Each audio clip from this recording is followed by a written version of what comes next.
nayoboraga icyumba nyiri umusore, twese twarakuyeho turi abasore. Baratekaga rero mu cyumba cyabo cy'amasengesho. Ubu narinzi ibyumba byo muri ADPR biteka kuva kwa mbere kugera kuwa gatandatu.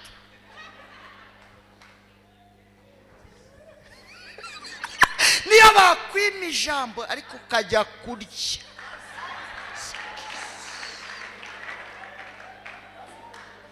Ubwo rero yaduhagarinye, yaguhamagara kwa kabiri ukavuga ati ariko akahita gupfumbatiza na kibiri.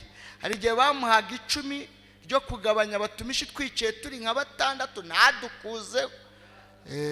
Mu mutunga ibiganza bwa Imana imuhumugisha, ntadukuzeho, akaduhagarika ku muryango akaduha pasi ya kibiri kavuga ati murabona ko sigaye vide, tukavuga ati Imana iguhumugisha.